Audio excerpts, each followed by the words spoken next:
Hello students, आज मैं आपको लेकर आया हूँ CMEAD में। आपका सेकंड लेक्चर हो चुका था। ये हमारा थर्ड लेक्चर है। इसमें हम पढ़ेंगे, पहला ही चैप्टर है कंस्ट्रक्शन मैनेजमेंट के बारे में हम पढ़ रहे थे। काफ़ी कुछ डिस्कस कर लिया था कंस्ट्रक्शन मैनेजमेंट के बारे में। तो हमने थ्री पार्ट्स में रिलेशंस बताया था, मालिक, स्वामी और इंजीनियर। यानी कि निर्माण मंडली में त्रिभुज के 3 सीट्स की भांति वर्क करते हैं। सबसे पहले अगर मैं बात करूं ओनर की, तो मालिक कोई भी व्यक्ति, संस्था या सरकारी विभाग हो सकता है। यानी कि जो मालिक होता है वो आपका कोई भी हो सकता है, व्यक्ति, संस्था, सरकारी विभाग हो सकता है, जो परियोजना के लिए आवश्यक धन जुटाता है। यानी मेन मालिक जो अपना काम करवाता है। सेकंड है, मालिक अपनी परियोजना को इंजीनियर तथा ठेकेदार के माध्यम से पूर्ण कराता है और मालिक का तकनीकी ज्ञान कम होता है और श्रमिकों से सीधे काम लेने में उसे दिक्कतें आती हैं। यानी हमारा जो मालिक है वो, उससे ज्ञान कम होता है। अगर उसे सारी चीज़ें ही आती होंगी तो वो वर्क नहीं कर सका। इसीलिए वो पूरी अपनी एक टीम बनाता है, मैनेजमेंट बनाता है, और जो इंजीनियर और ठेकेदारों के माध्यम से पूर्ण करता है। मालिक का तकनीकी ज्ञान कम होता है और श्रमिकों से सीधे काम लेने में उसे दिक्कतें आती हैं। अतः वह परियोजना को मूर्त रूप देने के लिए इंजीनियर व ठेकेदार, इन दोनों के समक्ष व्यक्तियों की सेवाएं प्राप्त करता है। स्वामी परियोजना संबंधी सभी वित्तमय जोखिम उठाता है। मालिक इंजीनियर से निर्माण कार्य की व्यवहारिकता का अंकन, ठोस तकनीकी सलाह ले चाहता है।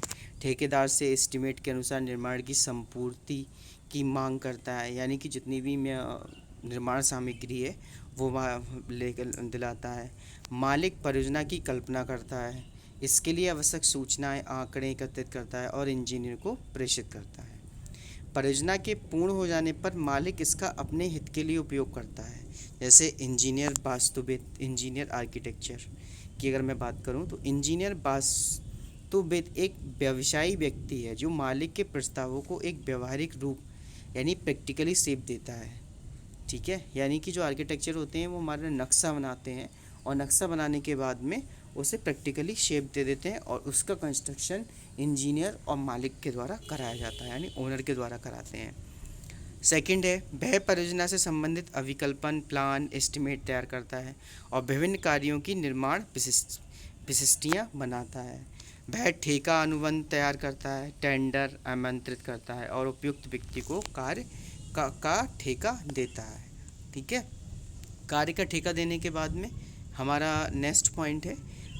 नेक्स्ट पॉइंट में मौके पर निर्माण कार्य को देखभाल करता है, कार्य की जांच पैमाइश करता है, ठेकेदार का बिल चेक करता है।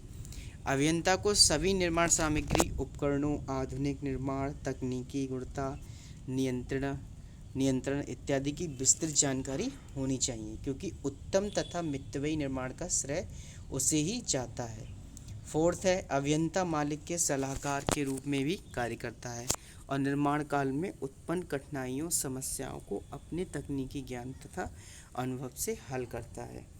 ठेकेदार से कार्य लेने में वह मालिक के अभिकर्ता, एजेंट के रूप में भी वर्क करता है। मालिक तथा ठेकेदार के मध्य निर्माण संबंधी विवाद उठने पर वह पंच विवाचक के रूप में भी कार्य करता है, क्योंकि वही एक व्यक्ति है जो ठेके की शर्तों को तैयार करता है और उसे लागू करता है। इंजीनियर को मालिक तथा ठेकेदार दोनों का ही विश्वास प्राप्त होना आवश्यक है, क्योंकि उसे दोनों का ही हित देखना होता है, मालिक का भी और इंजीनियर का भी। इंजीनियर ठेके की शर्तों के अनुसार पूर्ण किए गए कार्य को पैमाइश करता है, ठेकेदार को भुगतान की व्यवस्था कराता है। बड़े निर्माण कार्य पर अनेक अभियंता नियुक्त होते हैं जो अपने अपने क्षेत्र जैसे अभिकल्पन, भवन निर्माण, सड़क पुल निर्माण, जल आपूर्ति एवं सीवर बिछाना इत्यादि का कार्य देखते हैं। राइट। फिर है हमारा कॉन्ट्रैक्टर और बिल्डर। कॉन्ट्रैक्टर क्या होता है? परियोजना का अभिकल्पन, नक्शे तथा एस्टीमेट तैयार होने पर ही ठेकेदार वास्तविक रूप में कार्यस्थल पर निर्माण करने के लिए आता है। राइट। सेकंड है, पहले ठेकेदार अधिक पढ़े लिखे नहीं होते थे और सिविल निर्माण की आधुनिकता तकनीकी के लिए अभियंताओं पर निर्भर रहते थे। यानी कि हमारे जो बिल्डर होते थे वो ऐसे ही कोई भी अपना एक बिल्डर कॉन्ट्रैक्टर का काम स्टार्ट कर देता था, वो पढ़े लिखे नहीं होते थे, तो उन्हें काम कराने में असुविधा होती है। जो इंसान पढ़ा लिखा है तो उसे हर चीज़ से अवगत कराना होता था। तकनीकी अभियंताओं यानी इंजीनियर पर निर्भर रहते थे, परंतु अब कुछ ठेकेदार इंजीनियर में स्नातक स्तर तक का ज्ञान रखते हैं। अतः ठेकेदार को अभिकल्पन स्टेज पर ही परियोजना से संबंध करना लाभप्रद रहता है, क्योंकि कई बार वह अपने अनुभव के आधार पर मितव्ययी निर्माण के ठोस सुझाव रखता है। ठीक, फिर इसके बाद है हमारे ठेकेदार इंजीनियर ठेके की शर्तों। तो ये हमने पढ़े। अभी आपके ठेकेदार फिर अभियंता मालिक के सलाहकार के रूप में भी कार्य करता है। ठीक है, ठेकेदार से कार्य लेने से वह मालिक के अभिकर्ता एजेंट के रूप में भी वर्क करता है। मालिक और ठेकेदार के मध्य निर्माण संबंधी विवाद उठने पर पंच विवाचक के रूप में भी कार्य करता है। इंजीनियर ठेके की शर्तों के अनुसार कॉन्ट्रैक्टर और बिल्डर में परियोजना का अभिकल्पन नक्शे एस्टीमेट तैयार होने पर ही ठेकेदार वास्तविक रूप से कार्यस्थल पर निर्माण करने के लिए आता है। पहले ठेकेदार अधिक पढ़े लिखे नहीं होते थे और सिविल निर्माण की आधुनिक के लिए अभियंताओं पर निर्भर रहते थे, परंतु अब कुछ ठेकेदार इंजीनियर में भी स्नातक ज्ञान रखते हैं। अतः ठेकेदार को अभिकल्पन स्टेज पर ही परियोजना से संबंध करना लाभप्रद रहता है, क्योंकि कई बार वह अपने अनुभव के आधार पर मितव्ययी निर्माण के ठोस सुझाव रखता है। ठेकेदार कार्य के लिए कार्य पूंजी, वर्किंग कैपिटल, श्रमिक, निर्माण सामग्री, उपकरण इत्यादि की व्यवस्था करता है और इंजीनियर के निर्देश तथा देखभाल के अनुसार निर्माण को आगे बढ़ाता है। ठेके की शर्तों, कार्य की विशिष्टियों, निर्माण कार्य की गुणवत्ता सभी का अनुपालन ठेकेदार के लिए जरूरी होता है। ठेकेदार को कार्य की गुणवत्ता व प्रगति पर समुचित ध्यान देना चाहिए। इसके बाद हम पढ़ेंगे, नेक्स्ट है श्रमिकों को आवश्यक सुविधाएं प्रदान करना तथा श्रमिकों को सामान की सुरक्षा के लिए भी ठेकेदार जिम्मेदार होता है। यानी ओवरऑल जितना भी वर्क होता है वो सब ठेकेदार ही करता है। ठेकेदार को नई नई निर्माण तकनीयाँ विधियाँ अपनाकर कार्य की लागत को कम करने की चेष्टा करनी चाहिए, यानी जो मटेरियल हो वो कम से कम यूज़ हो और बढ़िया काम हो। ठेकेदार इस व्यवसाय में 2 पैसे कमाने आता है, उसे वित्तीय हानि से बचना चाहिए और न्याय संगत लाभ से ही संतुष्ट होना चाहिए। जो हमारा कॉन्ट्रैक्टर होता है वो अपने लिए कुछ पैसे कमाने के लिए ही आता है, तो इसलिए उसे बहुत सारी चीज़ों से मितव्ययी ज़्यादा लॉस से बचना चाहिए। मालिक इंजीनियर व ठेकेदार में relation between owner engineer and contractor, right. इसके बाद में इन्होंने निर्माण में कार्य से संभावित बाधाएं, प्रॉब्लम्स जो आती हैं, ठेकेदार का अनुभवहीन होना, इंजीनियर का असक्षम व्यवहारिक होना, ठेकेदार के पास आवश्यक कार्य धन वर्किंग कैपिटल उपलब्ध ना होना अथवा विभाग को कार्य के लिए समय पर अनुदान प्राप्त ना कराना, सही संयंत्रों का अभाव ना होना, राइट। इसके बाद हमारे देखो नेक्स्ट पॉइंट इन्होंने दे रखे हैं, प्राकृतिक कारणों जैसे तूफान, बाढ़, अग्नि, ठंड, वर्षा इत्यादि के कारण कार्य का बंद हो जाना, क्योंकि सिविल कंस्ट्रक्शन बारिश के सीजन्स में वर्क नहीं करता। फिर है सिविल इंजीनियर प्रबंधन के मुख्य उद्देश्य क्या क्या हो सकते हैं। Main object of civil engineering management, civil निर्माण प्रबंधन के मुख्य उद्देश्य निम्नलिखित हैं। परियोजना का आयोजन व्यावहारिक ढंग पर किया जा सके। सेकंड, परियोजना मितव्ययी सिद्ध हो और एस्टिमेट के भीतर संपन्न की जा सके। निर्माण कार्य की गुणवत्ता बनी रहे, निर्माण समय के भीतर पूर्ण हो जाए। यदि प्रबंधन द्वारा उसको सुनिश्चित नहीं किया जा सकता तो यह प्रबंधक की योग्यता पर ही काला बिंदु है। सामग्री तथा श्रमिकों का अपव्यय न होने पाए। श्रमिकों के मानसिक तथा शारीरिक क्षमता का निर्माण में पूर्ण रूप से उपयोग करना। निर्माण कार्य आधुनिक निर्माण विधियों द्वारा संपन्न किया जा सके। विभिन्न वर्गों में उचित समन्वय स्थापित रहे। ऐसा संगठन खड़ा करना जो एक टीम की भांति वर्क करे। संगठन के विभिन्न स्तरों पर अधिकारों विकेंद्रीकरण करना, जिससे निम्न स्तर के कर्मचारी भी अपनी योग्यता और अनुभव के आधार पर निर्णय ले सकें और उन्हें प्रत्येक छोटी बड़ी कठिनाई के लिए प्रबंधक तक दौड़ना ना पड़े। प्रबंधक निर्माण क्षेत्र में अपनी तथा अपने श्रमिकों की ख्याति स्थापित कर सके, जिससे उन्हें एक निर्माण पूर्ण होने पर अन्य कार्यों में स्थान मिल सके। श्रमिकों के प्रति श्रमिकों को अपने काम का पूरा मुआवजा प्राप्त हो। श्रमिकों में सुरक्षा की भावना बनी रहे, जिससे वह निडर होकर कार्य में जुट सकें। श्रमिकों की काम करने की शर्तों के आवश्यकता अनुसार सुधार किया जा सके। परियोजना से प्राप्त लाभ में पूंजी लगाने वाले तथा श्रमिक दोनों भागीदार हो सकें। निर्माण कार्य में मितव्ययिता यानी कंस्ट्रक्शन इकोनॉमी कैसी होनी चाहिए, तो ओवरऑल जितने भी हमारे जो हम टीम मैनेजमेंट बना रहे हैं, तो जो लोअर लेवल के लोग हैं, जो हमारी लेबर है, उनसे ढंग से अच्छे से बात की जा सके, ठीक है। और उनसे अच्छे से बात करें, उनसे काम ज़्यादा से ज़्यादा लें, कोई फालतू गाली गलौज ना करें। तो इन सब बातों का हमें ध्यान रखना चाहिए, और स्पेशल श्रमिकों को, क्योंकि जितना भी वर्क होता है ज़्यादा से ज़्यादा वो हमारे श्रमिक करते हैं। फिर है निर्माण कार्य में मितव्ययिता विविधता। कंस्ट्रक्शन इकोनॉमी क्या है? यह सत्य है कि परियोजना की लागत का संपूर्ण भार मालिक वहन करता है, परंतु इस व्यय को कम करने के लिए इंजीनियर तथा ठेकेदार महत्वपूर्ण भूमिकाएं निभाते हैं। जो हमारा ओनर होता है, पैसा तो वही लगाता है, मगर कम से कम लगे और बचे ज़्यादा से ज़्यादा, वो हमारा इंजीनियर और ठेकेदार का वर्क होता है। इंजीनियर और ठेकेदार का वर्क होता है। इंजीनियर द्वारा मितव्ययिता, जैसे क्या क्या चीज़ें हम वो कर सकते हैं। कंस्ट्रक्शन इकोनॉमी के अंदर हमारे यहाँ पे आता है व्यावहारिक अभिकल्पन। जहाँ तक संभव हो सके अभिकल्पन को सरल तथा व्यावहारिक रखें, ठीक। समरूपी खंड, जहाँ तक संभव हो समान परिच्छेद वाले अवयव अपनाएं, जिससे उसी फर्माबंदी का बार बार प्रयोग किया जा सके। इससे निर्माण व्यय में कमी होती है। थर्ड है मशीनरी। जिन यंत्रों मशीनों के प्रयोग से लागत में कमी आती है, उनको वरीयता दी जाए। श्रमिक, अकुशल श्रमिकों की संख्या जहाँ तक संभव हो सके न्यूनतम रखनी चाहिए। इसका कार्य यदि एक मशीन कम समय में कर पाती है, तो मशीन क्रय करना मितव्ययी तथा लाभप्रद होता रहता है। फिफ्थ है सामग्री। स्थानीय उपलब्ध सामग्री तथा श्रमिकों को अधिकतम उपयोग किया जाए। दूर से सामग्री लाने पर अतिरिक्त व्यय आता है और समय नष्ट होता है। सतत कार्य। ठेकेदार को कार्य संबंधी पूर्ण जानकारी, अभिकल्पन, प्रबलन, इस्पात का विवरण आदि समय पर उपलब्ध करा देना चाहिए, जिससे उसे कार्य न रोकना पड़े। विशिष्टियाँ, जहाँ तक संभव हो निर्माण विशिष्टियाँ सरल एवं व्यावहारिक हों। आदर्श निर्माण की कल्पना कर विशिष्टियाँ तैयार करना फाइलों की ही शोभा बढ़ाती है। सहायक, अभियंता को सहायकों के रूप में सक्षम, अनुभवी तथा कर्मठ अधिदर्शक व सुपरवाइजर ही नियुक्त करने चाहिए। विचार विमर्श, परियोजना को मितव्ययी बनाने के लिए अभियंता को समय समय पर ठेकेदार से विचार विमर्श करना चाहिए। उसके सुझावों पर गंभीरतापूर्वक विचार करना चाहिए। ठेकेदार द्वारा मितव्ययिता।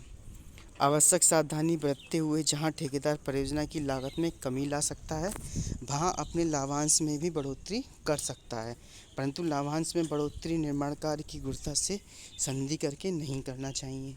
ठेकेदार द्वारा अपनाए जाने वाले कुछ उपाय निम्नलिखित हैं, जैसे स्थल का निरीक्षण। टेंडर भरने से पूर्व ठेकेदार को परियोजना स्थल का निरीक्षण कर लेना चाहिए।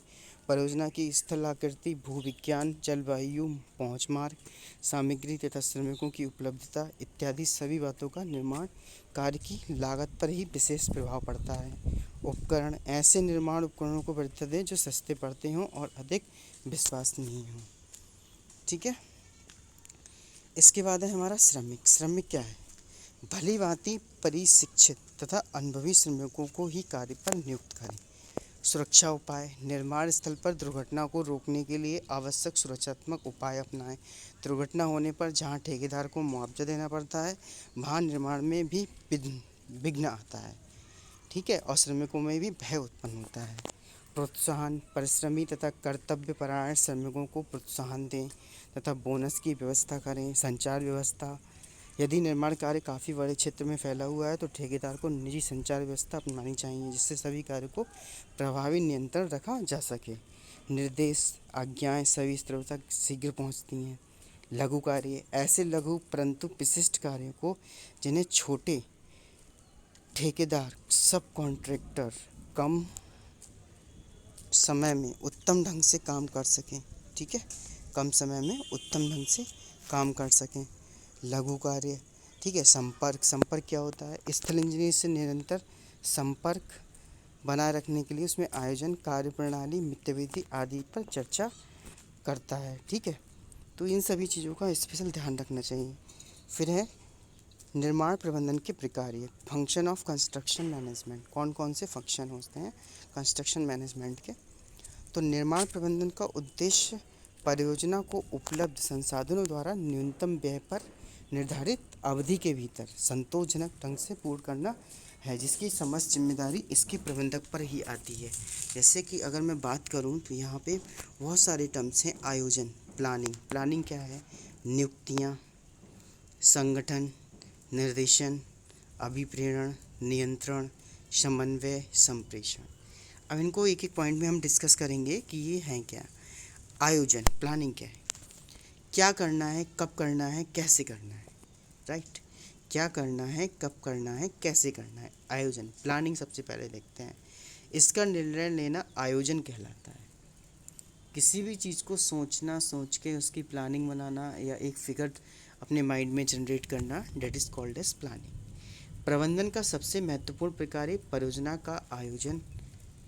योजना बनाने में से पहले लक्ष्य स्पष्ट होना चाहिए। परियोजना किस प्रकार कार्यान्वित है, निर्माण के दौरान कितनी सामग्री, श्रमिकों, कर्मचारियों की आवश्यकता पड़ेगी, कौन कौन से यंत्र संयंत्र का उपयोग करेंगे, सब बातों पर गहराई तक जाकर विचार करना। निर्माण काल में आने वाली दिक्कतें, बाधाओं जैसे सामग्री की कमी, श्रमिकों की कमी, खराब मौसम, दरों में बढ़ोतरी। ठीक है, दरों में बढ़ोतरी क्या कैसे होगी, श्रमिकों में की कमी, खराब मौसम हो जाता है तो समय निर्माण कार्य की लागत पर विचारणीय मुद्दा होता है। और आयोजन के लिए निर्माण की नई विकसित तकनीकी जैसे पट्टी चार्ट, बार चार्ट, क्रांतिक पथ विधि, क्रिटिकल पाथ मेथड, पर्ट आदि की भी सहायता ली जाती है। ठीक है, इसके बाद हमारा इसी में सेकंड पॉइंट है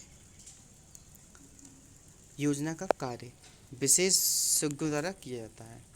विस्तृत योजना बनाते समय कार्यान्वित करने वाले कर्मचारियों से परामर्श करना सदा परियोजना के हित में रहता है।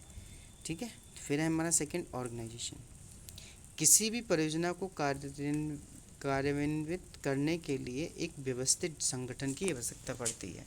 संगठन प्रबंधन का एक अनिवार्य एवं प्रमुख अंग है। संगठन में कार्यरत सभी अधिकारियों, कर्मचारियों के कार्य तथा दायित्व स्पष्ट से परिभाषित करना आवश्यक है। संगठन की विभिन्न इकाइयों के परस्पर संबंध भी स्पष्ट होने चाहिए ताकि कोई भ्रम उत्पन्न ना हो और उनमें समन्वय स्थापित हो सके और संगठन का ढांचा जहाँ तक हो सके सरल तथा संतुलित रखना चाहिए। एक व्यक्ति का ही आसन्न अधिकारियों होना चाहिए और अपने कार्य के प्रति उसी के सम्मुख जवाबदेह होना चाहिए। एक प्रभारी के अधीन 5 से 7 तक ही कर्मचारी होने चाहिए जिससे उनके कार्य का पर ठीक प्रकार से नियंत्रण रखा जा सके। प्रबंधक को अपने अधीनस्थ अधिकारियों को आवश्यक अधिकार प्रदान कर उन्हें उच्च पदों तथा अधिक उत्तरदायित्व लेने के लिए तैयार करना चाहिए। ठीक है, फिर नियुक्तियाँ, स्टाफिंग कैसे करेंगे। परियोजनाओं को सुचारू रूप से पूर्ण करने के लिए विभिन्न श्रेणियों के कर्मचारी की आवश्यक संख्या में नियुक्त किए जाते हैं। उचित कार्य के लिए उपयुक्त व्यक्ति सिद्धांत को अच्छी प्रकार समझ लेना, सुयोग्य, सक्षम, ईमानदारी एवं कर्मनिष्ठ अधिकारी कर्मचारी किसी भी संगठन में प्राण फूंक सकते हैं, जब किसी आलसी, सुस्त, अयोग्य व अनाड़ी कर्मचारी संगठन के लिए बोझ सिद्ध हो सकते हैं और प्रबंधकों की परेशानी का कारण बन सकते हैं। यानी कि जो योग्य है, पढ़ा लिखा है, समझदार है, इसके अंदर काम करने की लगन है, तो वो स्टाफ एक अच्छा वर्क कर सकता है। जो स्वस्थ है, जिसे काम करने से कोई मतलब ही नहीं है, तो वो बोझ बन सकता है। समय समय पर श्रमिकों, कर्मचारियों के लिए कार्य का मूल्यांकन करना, अच्छे कर्मचारी को प्रोत्साहन, इंसेंटिव, पदोन्नति, प्रमोशन के अवसर देना। कोई काम अच्छा कर रहा है तो उसकी पदोन्नति कर दी, इंसेंटिव दे दिया। तो इंसेंटिव क्या होता है? इंसेंटिव वो चीज़ होती है जो हमारे काम के ऊपर मिलती है। जैसे हमारी फिक्स सैलरी 15,000 रुपये है, तो 15,000 रुपये पे कितना इंसेंटिव है? आपने 15,000 का वर्क कर रहे हैं और उससे ज़्यादा आप कंपनी को दे रहे हैं और कंपनी आपसे ज़्यादा अर्निंग कर पा रही है, तो उसके ऊपर जो बोनस मिलता है that is called as incentive. अब सेवा से अलग कर देना चाहिए। कर्मचारी को चयन सरल, सीधा, योग्यता के आधार पर ही होना चाहिए। फिर है डायरेक्टिंग। डायरेक्टिंग क्या होती है? श्रमिक कर्मचारियों से प्रभावी ढंग से काम लेने के लिए उन्हें समुचित दिशा में स्पष्ट निर्देश देना होता है और उनकी कठिनाई को दूर करना होता है। और श्रमिकों को पता होना चाहिए कि उन्हें क्या करना है, कैसे करना है, कब करना है। इसके लिए वे प्रबंधक से स्पष्ट मार्गदर्शन चाहते हैं। और प्रबंधक में ऐसे गुण होने चाहिए कि वह कर्मचारियों में टीम भावना उत्पन्न कर सके और उन्हें कार्य के लिए प्रेरित कर सके। और श्रमिक स्वप्रेरण सेल्फ मोटिवेशन तथा आत्मानुशासन सेल्फ डिसिप्लिन से कार्य को पूरा करें। यह बहुत कुछ कुशल निर्देशन पर निर्भर करता है। निरीक्षक सुपरवाइज़र को अपनी ड्यूटी तथा कर्तव्य की पूरी जानकारी होनी चाहिए। उसमें एक अच्छे नेता, सहयोगी, सलाहकार, मित्र में गुण होने चाहिए। वह स्वयं परिश्रमी होना चाहिए जिससे श्रमिक उसे प्रेरणा लेकर कार्य में जुट जाएं। राइट। इसके बाद हमारा नेक्स्ट आता है संगठन के विभिन्न स्तरों पर नियुक्त अधिकारियों कर्मचारियों को सामान्य निर्णय स्वयं लेने की छूट होनी चाहिए जिससे उनमें आत्मविश्वास जागृत हो। वे मशीन की भांति प्रक्रियाओं के बंधक ना बनकर रह जाएं। फिर है अभिप्रेरण मोटिवेटिंग उद्देश्यों की पूर्ति के लिए कर्मचारियों को चुस्ती दुरुस्ती परिश्रम निष्ठा तथा लगन से कार्य करने के लिए अभिप्रेरित करना होता है। अभिप्रेरित करने के लिए प्रत्येक कर्मचारी श्रमिक को उसकी योग्यता एवं कार्य कुशलता के आधार पर वेतन मजदूरी मिले तथा समय समय पर उत्तम कार्य करने के लिए पारितोषिक देने की व्यवस्था हो। साथ ही बदलती हुई परिस्थितियों के अनुसार वेतन मजदूरी की दरों में आवश्यक बढ़ोतरी का प्रावधान होना चाहिए जिससे कर्मचारी श्रमिक में संगठन और प्रबंधकों के प्रति संतोष बना रहे। नियमित कर्मचारियों के लिए भविष्य में समुचित पदोन्नति के अवसर उपलब्ध हों। ठीक है।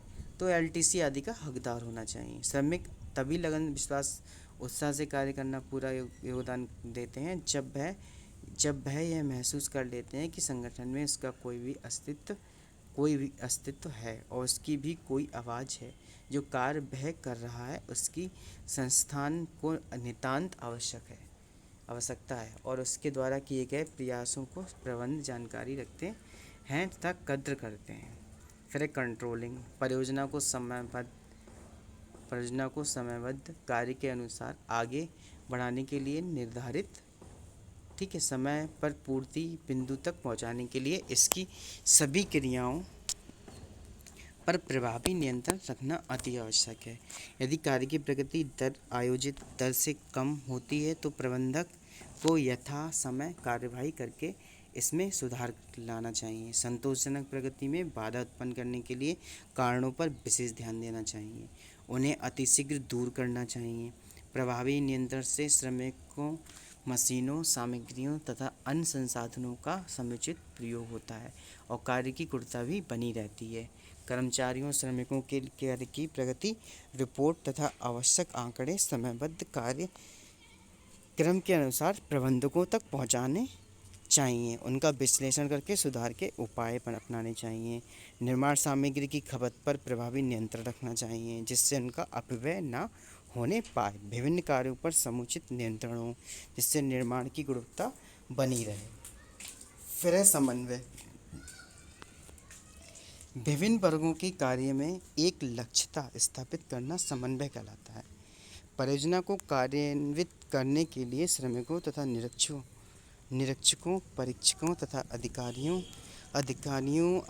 तथा प्रबंधकों में प्रत्येक चरण पर समुचित समन्वय होना अति आवश्यक है। बड़े बड़े प्रोजेक्ट पर जहां अनेक निर्माण खंड होते हैं समन्वय तथा एकता की भावना भी अधिक आवश्यकता पड़ती है। समन्वय के द्वारा संगठन के विभिन्न खंडों में आवश्यक सूचनाएं जानकारी नीतियां एवं निर्माण स्वतंत्र रूप से पहुंचाती रहती हैं जिससे कार्य की प्रगति बनाए रखने में सुगमता होती है। इसके बाद हमारा नेक्स्ट टॉपिक स्टार्ट होता है यहाँ से कि इसमें बनी रहे एक खंड में सामग्री तथा श्रमिक ज़्यादा फालतू और अन्य खंड में इनकी नितांत आवश्यकता पड़ती है तो समन्वय के द्वारा इनका सदुपयोग हो सकता है। अन्य व्यक्तियों खंडों के कार्यों में अनावश्यक तौर पर दखल न देना भी समन्वय का दूसरा रूप है। विभिन्न खंडों में प्रभावी समन्वय स्थापित करने के लिए खंड अधिकारियों को समय समय पर बैठकें होनी चाहिए। ठीक है, जिनसे सभी सम्मुख समस्याओं कठिनाइयों पर खुलकर विचार विमर्श होना चाहिए। बैठक में यदि कोई विचार है तो विषमता सामने आती है तो परियोजना के हित को दृष्टि में रखते हुए उसका सद्भावना में से हल ढूंढना चाहिए। सभी पक्षों के विचारों तथा भावनाओं की कद्र करना समन्वय का मूल आधार। फिर है संप्रेषण। कम्युनिकेशन संगठन की सफलता प्रभावी संचार व्यवस्था पर निर्भर करती है। सभी कार्यों पर उत्तम ढंग से नियंत्रण बनाए रखने के लिए तथा विभिन्न अधिकारियों कर्मचारियों में समन्वय स्थापित करने के लिए संगठन के सभी स्तरों पर उत्तम संप्रेषण व्यवस्था होनी चाहिए। प्रबंधकों तथा अधिकारियों द्वारा समय पर दिए गए आदेश व निर्देश संबंधी कर्मचारियों तथा श्रमिकों तक अति शीघ्र पहुंच सके, ऐसी व्यवस्था होनी चाहिए। दूसरी ओर स्थल निरीक्षकों व अधिकारियों को भी अपनी बात तक कठिनाई को संस्थान के प्रबंधक तक पहुंचाने को छूट तथा व्यवस्था रहनी चाहिए। अब है civil construction in India. Bharat में यानी कि इंडिया के अंदर क्या कंस्ट्रक्शन है? Civil construction in India. रोटी, कपड़ा और मकान। मानव इस धरती पर अस्तित्व बनाए रखने के लिए ये 3 मूलभूत आवश्यकताएं हैं। यानी कि ह्यूमन बींग्स को ज़िंदा रहने के लिए 3 चीज़ों की ज़रूरत पड़ती है, रोटी, कपड़ा और मकान। इनको उपलब्ध कराने में सिविल निर्माण अपना विशेष स्थान रखता है। जैसे भवन, कारखाने, मिलें, सड़कें, पुल, रेल मार्ग, नहरें, बिजली घर, कुएं, बांध, सुरंगों, चिमनियाँ, प्रकाश स्तंभ, हवाई पट्टियाँ, पानी की टंकियाँ, सीवर लाइनें इत्यादि सभी सिविल निर्माण के अंतर्गत आती हैं। और किसी देश का विकास मापदंड उपर्युक्त कार्यों का बड़े पैमाने पर निर्माण है। भारत सरकार ने सिविल निर्माण के महत्व को पहचाना है और गत पंचवर्षीय योजनाओं में 50% से अधिक धनराशि निर्माण कार्यों पर व्यय की है और कर रही है। सिविल निर्माण देश के लाखों करोड़ों लोगों को रोजगार प्रदान करते हैं और हजारों लाखों लोगों के लिए मकान बनाते हैं। अर्थात रोटी, कपड़ा और मकान की समस्या हल करने में महत्वपूर्ण योगदान कर रहे हैं। इस देश में सिविल निर्माण की बहुत गुंजाइश है। सभी नगरों की झुग्गियों झोपड़ियों को पक्के बहुतली भवनों में बदलने, सभी एकल लेन वाली सड़कों को 4 लेन में बदलने, बस्तियों में पहुंच मार्ग, पाइप, जल सप्लाई, सीवर प्रणाली डालने, सभी रेल मार्गों का दोहरीकरण करने, सभी जल प्रपातों पर विद्युत गृह निर्माण करने, सभी छोटी बड़ी नदियों पर प्रत्येक 5 कोस की दूरी पर सेतु बांधने तथा सभी कच्ची नहरों आस्तरीकरण करने, सभी ऊंचे खेतों में नलकूप खोदने, सभी पुराने सार्वजनिक भवनों का आधुनिकीकरण करने इत्यादि के लिए। ठीक है, तो इसके बाद हमारा इसी में है कितना निर्माण कार्य करना शेष है। इसकी कल्पना ही चौंका देने वाली है। हजारों अभियंताओं, लाखों श्रमिक लगातार 24 घंटे काम करने पर भी अगले 20 वर्षों में यह विशाल कार्य पूर्ण नहीं कर पाएंगे। अतः भारत में देश में सिविल निर्माण की बहुत संभावनाएं हैं। ठीक है, यहाँ पर भी उल्लेखित करना असंगत नहीं होगा कि सिविल निर्माण मुख्यतः अभियंताओं जो कुशल प्रबंधक माने जाते हैं के योगदान व कठोर परिश्रम पर निर्भर करता है। एक कर्मठ अभियंता निडर होकर अपनी विशिष्ट योग्यताओं, अनुभव से प्रतिकूल परिस्थितियों और बदलते मौसम में भी अविराम करता है। इसके लिए उसे समाज से वोट नहीं चाहिए, क्योंकि वह कोई नेता अभिनेता नहीं है, केवल अभियंता है और वह यही बना रहना चाहता है। अतः उसे आज के प्रजातंत्र समाज में उचित स्थान पर सम्मान मिलना चाहिए। राजस्थान की मई जून की तपती रेत में नहर निर्माण करने, कश्मीर की कपकपाती ठंड में रेल लाइन बिछाने उसे मानसिक संतोष मिलता है। ठीक, वह राज्यसभा की वातानुकूलित कुर्सी पर बैठकर भी नहीं मिलता। ब्रह्म ने धरती को रचा है। अभियंता मानव के लिए इस धरती पर सार्वजनिक सुख सुविधाएं रचने में लगा है। भारत में निर्माण agency, construction agency in India. तो भारत में सार्वजनिक तथा निजी क्षेत्र के निम्नलिखित मुख्य निर्माण एजेंसियां कार्य कर रही हैं। राजकीय विभाग, केंद्रीय लोक निर्माण विभाग, रेलवे विभाग, प्रदेशीय लोक निर्माण विभाग, MES, सीमा सड़क संगठन, BRO, स्थानीय विकास प्राधिकरण, नगर पालिकाएं, जिला परिषद, पंचायतें, अन्य सरकारी संस्थाएं। फिर है सार्वजनिक निगम, राष्ट्रीय भवन निर्माण निगम NBCC, राष्ट्रीय प्रोजेक्ट निर्माण निगम NPCC, खाद्य निगम, तेल एवं प्राकृतिक गैस, ओएनजीसी, विमानपत्तन प्राधिकरण, एनटीपीसी, आरआईटीईएस इत्यादि। सार्वजनिक कंपनियां, हिंदुस्तान कंस्ट्रक्शन कंपनी इत्यादि। प्राइवेट बिल्डर, डीएलएफ, अंसल इत्यादि। इन्होंने यहाँ पे कुछ क्वेश्चंस दिए हुए हैं, जैसे कार्यों के प्रबंधक के क्या क्या गुण होने चाहिए, संक्षेप में लिखिए। सिविल इंजीनियरिंग प्रबंध के उद्देश्य लिखिए। तो इस बार आपके ऑब्जेक्टिव क्वेश्चंस आएंगे, तो इन्हीं सब थ्योरी पे आपका क्वेश्चंस बनेगा।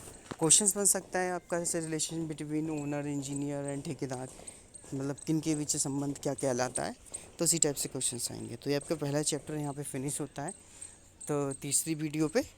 तो अब हम नेक्स्ट लेक्चर में सेकंड चैप्टर पढ़ेंगे, सेकंड चैप्टर के बारे में देखेंगे। Okay students, thank you students.